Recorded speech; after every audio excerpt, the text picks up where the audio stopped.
Hello, I'm Dylan. And I'm Kiyan. And this is Trust Your Doctor, that podcast with lush, aggressive vegetation. Because this week we watched Meglos. Written by John Flanagan and Andrew McCulloch.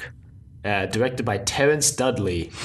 And aired in September and October of 1980. I was going to make a Cailleach joke there, but we keep mentioning the Cailleach, so I decided not to. But I guess it doesn't matter because I just mentioned it. Well, these writers never work for the show again after this, so... Which is unfortunate, because I actually really enjoyed this story. Yeah, it was better than the other doppelganger serials we've had. But I think they got hired because Christopher Bidmead was like, we need some new talent on this show, which is true. And they wrote the story, and J&T was unimpressed, so they didn't work for the show again. Speaking of new talent, Peter Howell's back composing the music, which was pretty good. Yeah, better than anything we've had recently. Better than last week's? Well, I guess it's on par with last week, but I guess I was right in saying that they just needed to kick Dudley Simpson off to have a refreshing score. Well, somehow I don't think Peter Howell returns next week. I think it's someone completely different. So... also, Terrence Dudley, also new talent, hasn't directed for the show before, but goes on to direct and write, actually, a variety of serials upcoming. And apparently almost wrote the pilot. Verity Lambert and David Whitaker were like, hey, you want to write the pilot? 20 years ago? Yeah. They were like, hey, you want to write the pilot? And he was like, nah, I'm good. And then 20 years later, now he's working for the show. Yeah, speaking of people returning 20 years later, Jaclyn Hill is back this week. Did you find it really difficult not to keep imagining her as Barbara? No, I didn't imagine her as Barbara at all. Plus, the show has changed so much since she was a recurring character that it's kind of, a different show. So, anyway, just going into episode 1, I found that I was still surprised by the new theme music. I was like, whoa, didn't see that coming. I mean, I knew it was going to happen, but it was still a little surprising. You didn't see it coming even though it was I just heard serials. It coming. Well, no, I mean, when I start up an episode of Doctor Who, I'm, prepared to hear that original tune, but, All right, I mean, I guess the old one was there for 20 years, so it'll take some getting used to this one. Or 2 years for us. Okay, that's okay, yeah. But it opens with... it opens right after the Leisure Hive, actually, the Leisure Hive. Like, in the TARDIS, the Doctor and Amana are fixing K9. Yeah. Yeah, I mean, that's they kind of spend the entire episode doing that until right at the end. And something kind of major you find happens. out that the Doctor forgot to salt waterproof K9, I guess. Still begs the question why K9 even went into the water. But, whatever. And then we cut to a mysterious planet, Jaclyn Hill. Yeah. She's in charge of the cult of the Flame. No. From what, the Bane of Morbius? Called. Yeah. No, that's the Sisterhood of Karn. Yeah, the Sisterhood of Karn. Surprised you remembered that. Because they come back in the reboot, so... Death.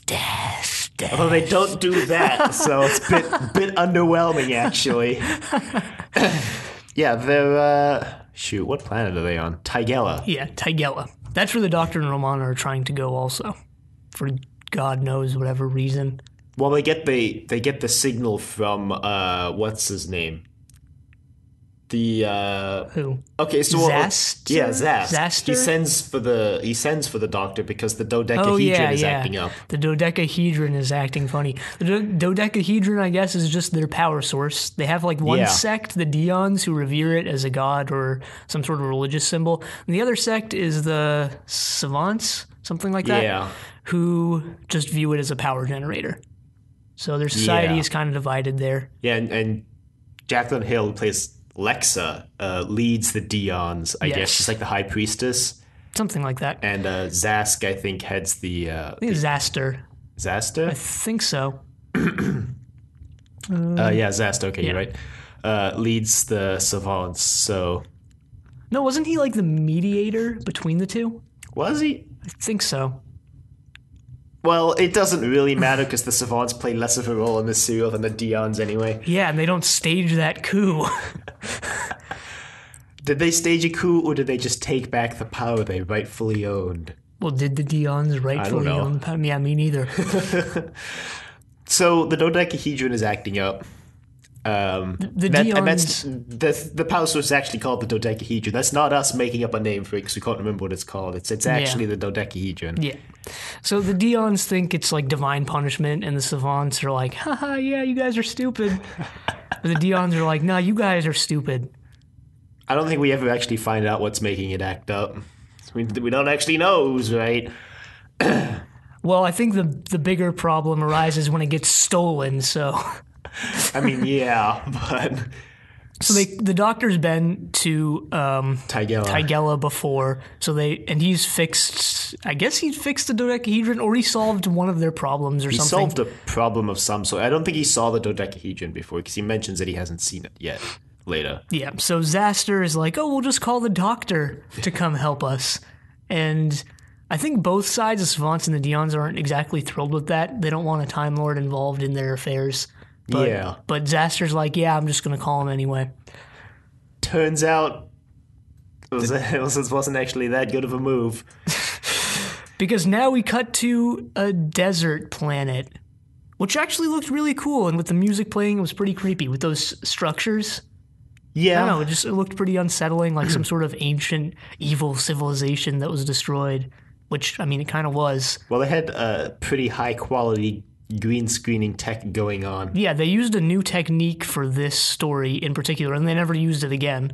Yeah, I wonder why, because it actually worked really well. It was basically CSO, but they programmed two cameras to follow the same patterns of movement, so then they just splice the images together and put CSO on that. So the background would move realistically with the people in front of the background. Yeah. So I never noticed this before, actually, but all the CSO shots we've gotten before this were static. Yeah. I think the technique was called screen sync, I think. Yeah. I think they used it on other shows after this, but never on Doctor Who again. Probably because the budget is like a shoestring and some gum. So yeah, we cut to the desert planet, which was named something with an S. Zolfa-Thura. Yeah, which according to one of the production titles for this story, it was actually Solfatara, something like that, because the story was potentially going to be called the Sol-Fataran, something like that, I think I read. Yeah. The Lost Solfataran. I guess they just changed it to Zolfa-Thura. Which became the Lost Zolfa-Thura. Guess they just thought it sounded cooler. Maybe there's a bigger story behind that, but... Maybe. I don't know. So yeah, some Gaztecs arrive, who I guess are like thieves / marauders / space pirates type of people. It's not that clearly explained. Well, they brought the Earthling, who they were apparently instructed to bring. For some reason. Yeah. He's actually never named. He's just called the Earthling for the entire thing. So they go into this structure that comes out of the ground. Yeah, and they kind of mess around like, hey, all of this is worth hundreds of millions of credits. And then they hear a voice being psychically projected to them by a cactus in the corner. Well, when you say it like that, it sounds ridiculous. Well, see, the thing is, it was ridiculous. I mean, it was... You realize the voice is coming from this cactus, and you're like, wow, that's really, really stupid. But then you think about it for a minute more, and you're like, wait a minute, a sentient plant. There's something oddly menacing about that. Well, Romana and Tom, the doctor, Romana and Tom did mention that the vegetation was dangerous. But that was on Cailleach. Yeah, wasn't it implied that Meglos came from Cailleach because he was the last of his species, and the rest of them sacrificed themselves to build the dodecahedron, I think? What? No, because the surface of Cailleach was covered with the dangerous plants. The surface of Zolfa-Thura was desert, and he was from Zolfa-Thura. You sure? Pretty sure. I mean, it was originally going to be called the last of the Zolfa-Thurans. All right, well. Anyway, sentient cactus takes over the Earthling. Yeah, he has a master plan that we don't exactly know about yet. We know he has it, but we don't know what it entails. Well, he traps the Doctor and Amana in a time loop. Yeah, haven't seen that before. Well... Fire! Fire! Please. Except this time it's more... here he goes again. This is whatever's on the blink. And the Doctor's like, oh, that's easy. Just wiggle his tail. And the Doctor trips and Amana's like, oh... Well, I've tried everything else, so may as well. Yeah, that's the little time loop they're stuck in trying to fix K9. But the thing is, this time they have like 2 or 3 minutes at the end of the time loop to realize that they're in a time loop and try and think of a way to get out of the time loop before going back into the time loop. Well, I think it's implied that because they're time lords, they can sense they're in a time loop, and that's why they can do that. I don't know. But anyway, Meglos apparently also has the power of changing shape because now he disguises himself as the Doctor. Yeah, I wonder how long it took to or I wonder how they achieved that cactus-like skin, because he doesn't just possess the Earthling, he kind of morphs him into a cactus-human hybrid. And that looked pretty impressive. I don't know. But then, yeah, he transforms into the Doctor. Well, a cactus-Doctor hybrid, and then just the Doctor. No, at the end of episode 1, it's just straight into the Doctor because it's supposed to be, oh, what's going on? Oh. Well, then he transforms into the cactus because hybrid the gas tags are like, whoa, well, they're expecting the Doctor. Like, what if he never arrives? And then it cuts to, like, the Doctor's face, and he's like, but he will. We mustn't disappoint the Tygellans. So that's 1, and into 2, they break out of the time loop by... throwing it out of sync. Yeah. With screen sync. No. They actually just purposefully do what they were doing during the time loop, and that somehow breaks them out of it. Yeah, but, good enough for me. Yeah, like 50 times more sketchy. Because they consistently forget what they're supposed to be doing. But yeah, they break out, which is also impressive because K9 mentions there's no technologically known way to break out of a time loop. Yeah, well, they also mention a heat shield at some point during episode 1 and 2. Oh, I think it's on the ship that the gas tags take to get to Tygellus from Zolfa-Thura. I was like, wow, heat shield, throwing it back to the daemons. Throwing it back to the Deons. Just regular science. Yeah, but we've seen, the heat shield from the daemons. That burned, singed line I don't of think underbrush. that's what they were going for. Somehow. Anyway, you just reminded me of that by referencing how K9 says that there's no known way to break out of a time loop, and I was like, hey, didn't the third Doctor say that based on scientific principles, there's no way for a bumblebee to fly in the daemons, like standing next to the heat shield? I'm sure it was a callback to that specific line. I'm sure it was. No, really don't think so. I think it was just them adding tension and writing themselves into a corner. Or just wanting to put it in a time loop and just not caring how they got out of it. Why does everyone want to write time loops into their serials? We should write a time loop into our podcast. Yeah, that discussion actually went nowhere now that I remember it. None of our discussions go anywhere. They all just end. Anyway, yeah. Well, Meglos shows up on Tygella. And pretends to be the Doctor. Yeah. He's like, I'm the Doctor. I'm expected. And they're like, okay, here you go. And they go through this whole thing. There was an agreement between the Deons and the Savants, I guess, to make the Doctor take the oath of... Tygella? I don't know. Something like that. That makes him swear allegiance. I think it was the oath of Ty, because their god was called Ty or something or the other. The company that made Beanie Babies? Well, no, I think it was supposed to be like Tygella, so their god is Ty. But yeah, let's just pretend it's the company that made Beanie Babies. because that's funnier. So worship Beanie Babies.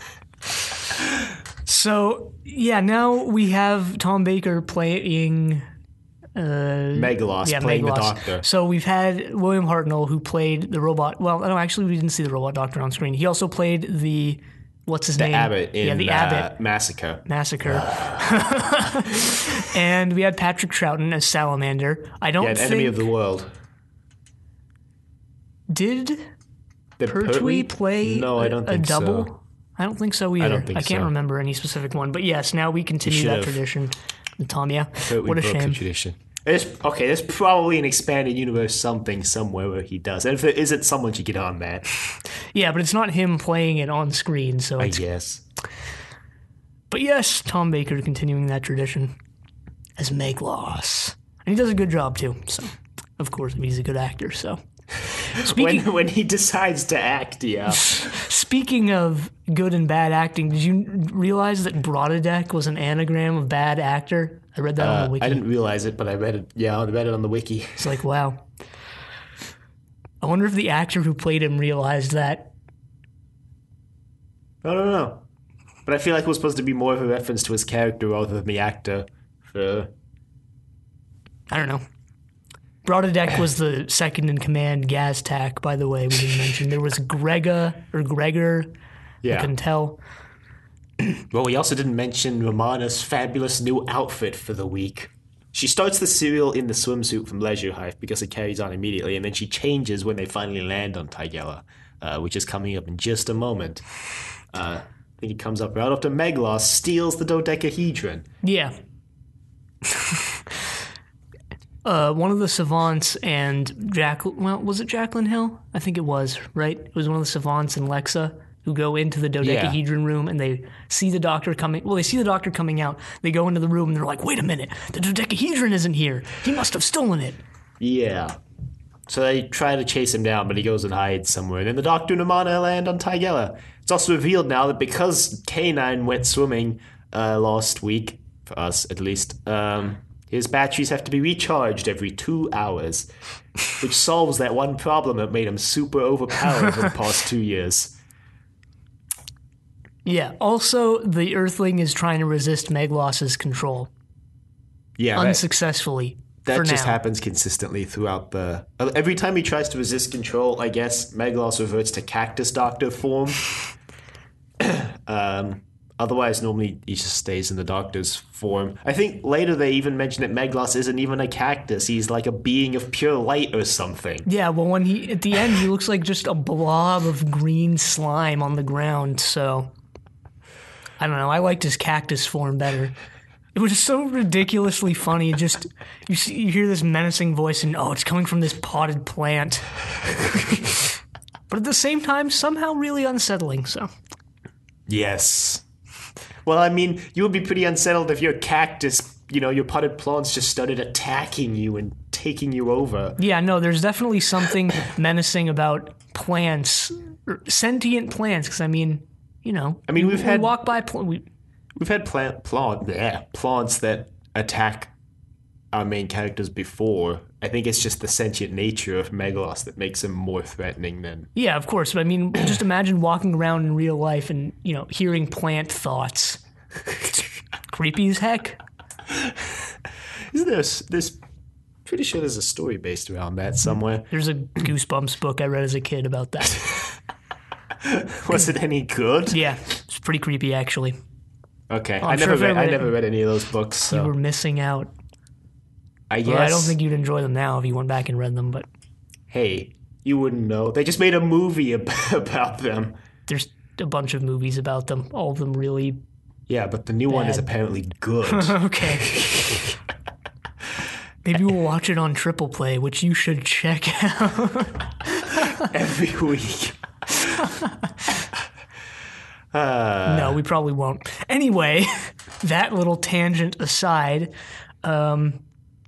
the doctor and Romana get separated somehow. Actually, they're just walking along, and the doctor looks back, and he's like, wait a minute, Romana's not here, because she's actually been captured by the Gaztax. Well, she's trying to figure... So they found some singeing in the plants, and Romana wants to try to figure out what it is. Yeah, so she stays behind while the doctor goes ahead, and then she gets captured. Yeah, it's totally the heat shield. No! It's not the heat shield. It's the ship that the Gaztax took from Zolfa-Thura on. Yeah, so she's confronted by Gregor and Brodadek and their merry band. They're merry men. Kind of reminds me of Creature from the Pit, actually, with the bandits. Yeah. In the forest setting that they're in. Anyway, yeah, they want Romana to take them to... I don't even remember where. Well, they just want to kill her. Episode 2 ends on the cliffhanger that they're going to kill Romana. And then episode 3 begins with Romana revealing that she just landed there accidentally in a ship, and if they just won't kill her, she'll show them where their ship is. And then she spends the rest of episode 3 whoop-de-whopping him. Is that a real term? It is to me. Whoop-de-whopping them? Never heard that before. It's, okay, I might have just made this up, you know. When you're running away from someone and then you whoop-de-whop them. This is the best way to explain it. Yeah, pretty sure you just made that up right now. Not right now. I've been using that term for years. Just never on this podcast. Seriously. Somehow I doubt that, but anyway. You're just going to have to trust me on that.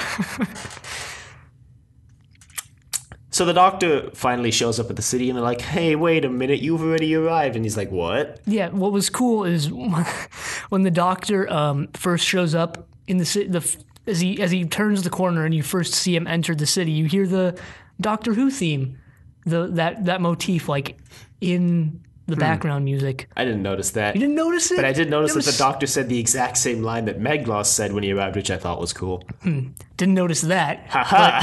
But I think this is the first time we've heard the Doctor Who theme in the incidental music. Interesting. Pretty sure. Well, good job, Peter Howell. We've never really noticed if they've used the theme before, so we've never kept track of it. So yeah, we've only kept track of that guy playing bongos right off camera. Come on, Peter Howell, bring back the bongos. Anyway, yeah, they decide to arrest the doctor. Unsurprisingly. Because they realized Meglos has stolen the dodecahedron, so they're like, they make this announcement like, arrest the doctor, and Meglos is like, oh shoot, gotta hide. The doctor shows up and he's like, hey, Zaster, I came back to help you fix whatever needed to be fixed. And they're like, yeah, you're arrested. And he's like, under what? Arrest. And then basically the rest of episode 3 is the doctor trying to convince them that he didn't already arrive, and them saying, no, but you did. See, you stole the dodecahedron. And the doctor's like, but I didn't. Yeah, also the entire complex is shutting down because the dodecahedron can't provide them with any power, so they have ice forming in the hallways, people presumably dying left and right. I don't think we actually mentioned the Tygellen backstory of they used to live on the surface and the plants took over because they were so deadly, so the people went underground, and yeah, that's where they live now, underground, using the power of the dodecahedron. Yeah. Apparently they based their entire society on the dodecahedron, because that worked so well when we based our entire society on T-Mat. Also, it didn't seem that the plants were that deadly. I mean, yeah, they tried to kill Romana a couple times, but But I mean, they kind of just walk around outside without being harmed for the most part. I mean, they do have guards stationed outside, so I guess it's like they stay close to the complex, so they're safe. Or whatever. It's possible that without the Tygellons on the surface, the plants just evolved not to be as deadly anymore. They may have been more deadly in the past, and just now it's been so long since they've been on the surface that maybe. I mean, plant competition is huge in real life. I mean, people don't usually think about that, but plants actually do compete with each other the same way animals do. Yeah, there's a big issue of, invasive species and killing ecosystems when you bring over a plant from another continent and it just kills off all the native plants. Like the eucalyptus here in California. Yep. No. There's some eucalyptus like right out that way. You can't see right now, but I'm pointing outside the room. Anyway, that tangent now aside. Well, Romana finally whooped a Oh, God. gas tax and finds K9 because K9 was sent by the doctor to go find Romana, but then his power runs out. I guess he spent 2 hours looking for Romana. And Romana spent 2 hours misleading the gas tax. I'm surprised they went 2 hours without just killing Romana. They should have shown us all of that in real time. I don't even think the serial was 2 hours overall. No, it wasn't. Episode 3 was only like 18 minutes. Yeah. For 4, sorry. For some reason. But yeah, so Romana finally escapes and finds K9 and just casually picks him up and carries him to the complex. Yeah, this is when they're locking down the complex. So Romana gets in and the Gaztecs are trapped outside. Well, she doesn't get in. I don't think she gets in until episode 4. Because 3 ends with Lexa decides to sacrifice the doctor to the dodecahedron. Yeah. To bring it back. I don't know why she thinks that'll work. Well, the Savants and Zaster disapprove, but Lexa stages this coup where she's like, yeah, we're going to sacrifice him anyway. So episode 3 ends with the doctor almost getting killed by this rock that's about to fall, a la Hand of Fear. Oh, I thought you were going to say Underwater Menace, although I don't think it was a rock in that serial. I don't remember what it was in Underwater Menace. Well, probably because Underwater Menace was a reconstruction, so we just have to imagine what it was. Yeah, but no, this reminded me of the rock that we thought crushed what's its name in Hand of Fear, but that's not important. So, episode 4 begins with Romana running past. So Meglos has actually been captured by one of the savants, and Romana thinks that Meglos is the doctor, so she knocks out the savant. She's like, Doctor, come back, but it's actually Meglos, so he escapes. And then the savant is like, that was Meglos, it wasn't the doctor. And Mom's like, oh shoot, where's the doctor then? So they stop the sacrifice and explain that they just saw Meglos leave the city, so it can't possibly be the doctor who stole the dodecahedron because it was Meglos. Yeah. There was also that shootout with the Gaztecs trying to get into the city. A couple people die. Yeah, they were impatient. They were supposed to wait for Meglos, and then they were like, yeah, screw it, we'll just go in. Yeah, well, considering they decide to attempt to stab Meglos in the back at every turn. Doesn't really work in their favor, but yeah. Well, they lose half of their men, which is apparently 3 men, so... Yeah, I mean... Classic example of how you can inflate the damage that was done by using either percentage or raw numbers. So the doctor decides that, hey, well, we can just go and stop Meglos. Yeah, I'm sure he's returned to Zolfa-Thura by now. Well, the doctor tries to figure out where they're going, and then I think someone mentions, oh yeah, there's like that compound in Zolfa-Thura, and the doctor's like, well, that's probably where he's going then. Yeah, they mention the screens. They say, the screens of Zolfa-Thura, like 3 times. And you're like, what the heck are the screens? And then it cuts to Zolfa-Thura, and you're like, oh yeah, those screens. And then it cuts to Meglos explaining the screens. Turns out the screens amplify energy, and you needed the dodecahedron to provide energy to the compound. And the screens are actually like a Death Star-style laser that can just destroy things. Yeah, it's like pretty much exactly a Death Star, because they even mentioned that 5 beams would converge into 1. Yeah. I remember watching this documentary or something about like the science behind Star Wars, or like what they got wrong on Star Wars. I don't know if this is true or not, but according to this documentary, whose name I can't remember, by the way, if you actually had lasers converging like that, they'd just all go through each other. Yeah. So the example they gave is, when they converge and shoot Alderaan, it's like Alderaan's there and the lasers just converge. It's like a laser cage around Alderaan. Yeah, no, because you can't bend... Well, you can bend light with gravity, but like... But not with another laser? Yeah, no, because they're waves and not really particles. They're sort of particles. Look, That was like a particle and a wave. It is a particle and a wave, but like the elementary explanation is that they just go through each other. They don't have like a physical presence, so they don't collide and merge or anything. Yeah. But yeah, that's what they do here, so. Yeah, well, this is a show about a time-traveling police box, so. Yeah. I'm not really concerned about it at all.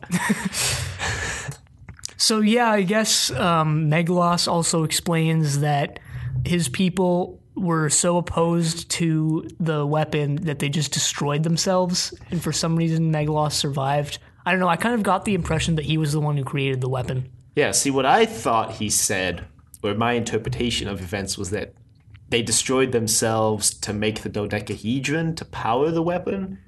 Huh. But then how did the dodecahedron get to Cailleach? It fell out of the sky, like Lexa said. We forgot to mention that Lexa died. Oh yeah, Jacqueline Hill died. She takes a bullet meant for Romana, so... Yep. She's dead. Anyway. What happens? So the Doctor and Romana and co, they bring some savants with, but I really don't know why, because the Doctor makes them all wait at the TARDIS anyway. Yeah. Actually, everyone waits at the TARDIS, including Romana and K9. Yeah, because the Doctor decides he can break in because he looks like Meglos. Or Meglos looks like him. He says if Meglos can impersonate him, then he can impersonate Meglos. So Meglos sets the weapon controls and decides to go out. He takes off his coat and decides to go outside for some reason. Yeah, he wants to go make sure everything's aligned correctly or something. Yeah, so he does that. The Doctor almost gets captured, but manages also to take off his coat because he saw Meglos wasn't wearing it and go inside. Yeah, Meanwhile, Brodadek has put on Meglos's Brodadek has some sort of obsession with Meglos's coat. Then again, who wouldn't? It's a pretty fantastic coat. Anyway, the Doctor... I wouldn't wear it. Well, yeah. I mean, unless I wanted to get laughed at. Because in California, it's like, you'd probably burn. Burn. You just spontaneously combust. But the Doctor is able to get inside by telling this guard to hold up this panel that clearly doesn't need holding up. But the Doctor goes inside and he's like, what did I say that was for? And yeah, he kind of messes with the controls and redirects the beam away from Cailleach back to Zolfa-Thura. Yeah, I don't know how that works, but it works. So I think Gregor kind of is on to the fact that he's not really Meglos, because the other guard comes back in with another jacket, so he's like, wait, two of them? Plus he's acting weird, but he doesn't really do anything because they're planning on stabbing Meglos in the back pretty soon. Yeah, well, the Doctor's like, oh, you're just such good friends that I thought you would want another coat. Anyway, he leaves and they're like, go capture Meglos. And then they run out and the Doctor kind of takes a side cut. And then they capture Meglos thinking he's the Dr. Meglos. I don't know. That doesn't matter who they think he is because they're going to stab Meglos in the back anyway. Yeah. Then the Doctor also gets captured. And then Romana and the savants decide to go looking for the Doctor. It's like, he should be back by now. Yeah. So they decide, they head into the compound and the countdown is started to fire the laser, but they decide to go bust the Doctor out of the little prison cell that they've placed him in. He's actually with Meglos in this cell. Yeah, and they have some banter back and forth. The Doctor's like, why would a handsome man like you want to take over the universe? Still not as great as season 17, of course, but Meglos makes this comment like, the whole universe, and I'm confined to a 3x5 meter room. Kind of sad when you think about it, but then also kind of not sad when you think that he was willing to destroy an entire planet and also probably take everyone over by force. Well, Romana busts in with K9. She's like, oh, Lord, because she sees both of them. And then Meglos is like, out of my way. And then she's like, okay, well, you're not the Doctor. Yeah, Meglos makes it blatantly obvious which one he is. Yeah, maybe he could have gotten away with it and pulled a salamander. He could have gotten away with it, too, if it weren't for those meddling kids and their robotic dog. Didn't we make a joke like that like a couple weeks back? Maybe. I don't remember. But hey, we're no strangers to repeating jokes over and over and over, running them into the ground until they're Tagana.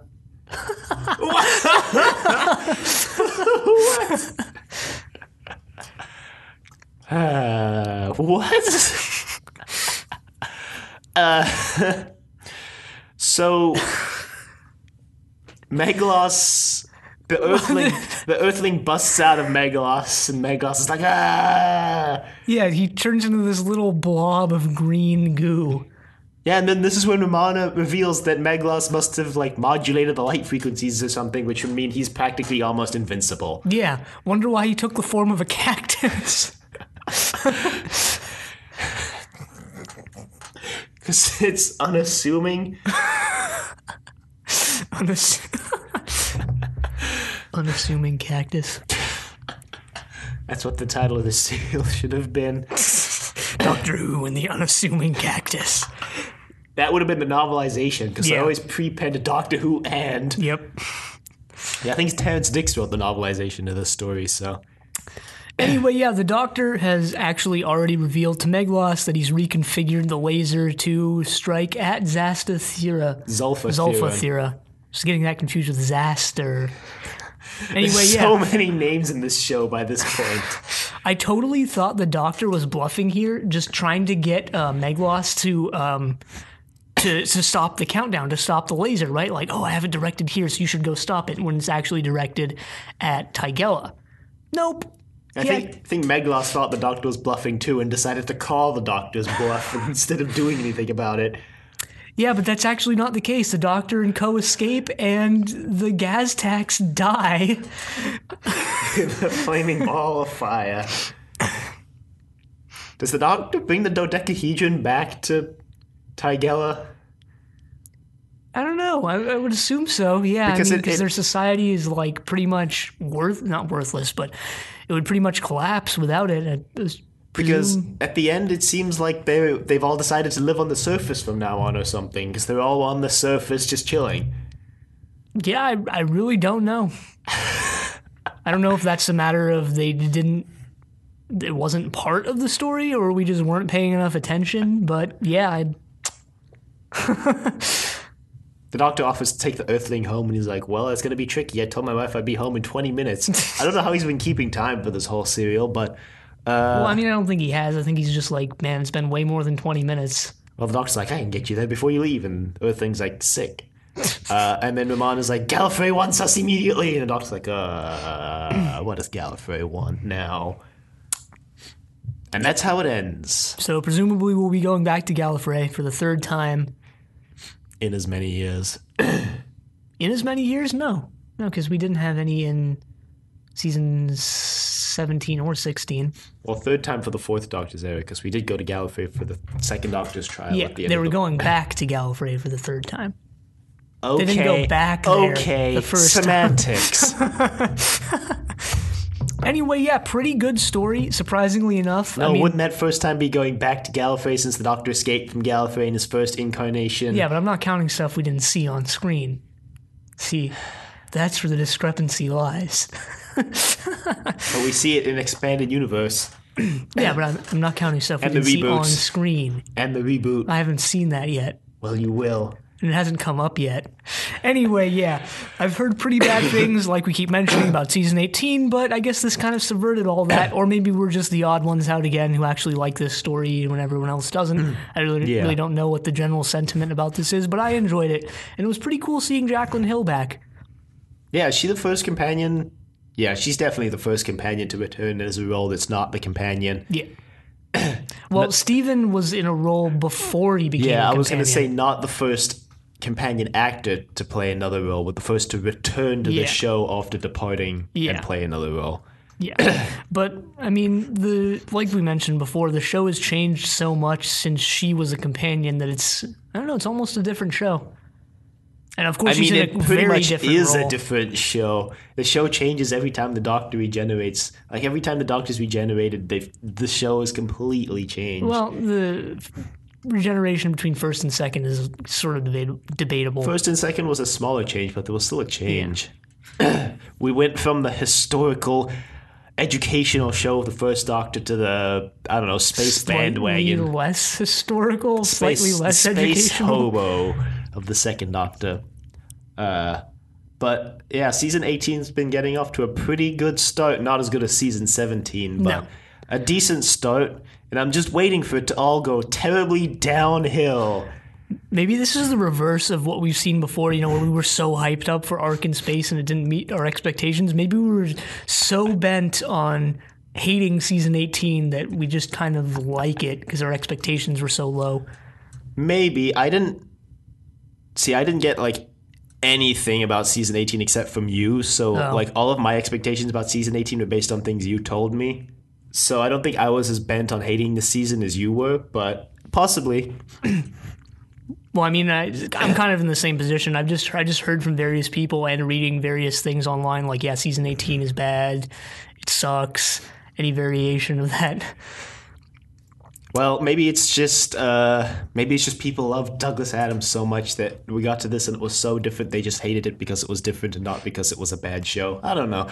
I guess we'll be able to more accurately judge that at the end of the season, which will also be the end of the Fourth Doctor's era. Yes. We're closing in on the end now. It's in sight. It's been almost a year since we started. Yep. The Fourth Doctor. We're definitely going to have a lot to say in his retrospective. Yes. The first week. It's the first week of May, I believe, or second, depending if we split it from Logopolis or not. I think we were vaguely discussing behind the scenes of possibly giving the Fourth Doctor his own episode for the retrospective, separate from Logopolis, because it would be so long that we wouldn't want to tack it on the end of Logopolis, but we'll figure that out when we get there. That doesn't need to be decided now. Or if you want to send us in comments about that, do you want to see it split up or not? Yeah. So email us at thedoctor@decadentvegetable.com. Questions, comments, concerns. If you think we should split the retrospective, if we split the retrospective, then we might, I guess we could also maybe talk a little bit more about the companions as well in the retrospective instead of specifically focusing on the Doctor like we normally do. I don't know. Also, next time we hit the table there. Check us out on YouTube at Trust Your Doctor. Check us out on iTunes at Trust Your Doctor. Leave a rating if you like the show. Be sure to tell your friends. We're winding down out of Tom Baker's era. It's almost time for Peter Davison and the Celery. That reference we made way back in, like, episode, what? One? Yes, 1. Also check us out on Facebook, Trust Your Doctor, and like us on Facebook, and also check us out on Twitter, TOD Podcast, and follow us on Twitter. Yep, and I guess before we wrap up, in other Doctor Who news, Adrienne Corri, who played Mina in The Leisure Hive, which we watched last week, just passed away. Kind of a weird coincidence, but we just wanted to get that out there. Condolences to her family, I guess. Also, because we mentioned at one point that Trust Your Doctor is killing people? Yes, because people who acted or were on the production crew of serials we watched recently seem to die right after we watch them. It's a bit morbid. Anyway, yeah. I guess we pseudo-dedicate this episode to her. I don't know. Condolences to her family. There you go. So also, as we mentioned last week, we have started doing annotated or time-stamped episode notes, so you can find those on the website or on the description on YouTube. Pretty cool, so check those out. And also, we started doing a weekly Doctor Who poll on Twitter. This is a fun thing. Yeah. And I guess we're starting to announce the results of those. Yeah, I mean, why not, right? Yeah, so last week, the question of the week was, do you prefer Peter Howell's rendition of the theme tune or, God, what's her name? Delia Derbyshire. Yeah, Derbyshire's, and Derbyshire won, unsurprisingly. 5 votes to 1. Yeah, it was pretty disappointing how low the Peter Howell theme was. Yeah, and how low the amount of votes were in this one when the first week's polls got a lot more, so check those out. Anyway, yeah, it doesn't matter now. Yeah, but next week we watch Full Circle. Yep. But until then, the end.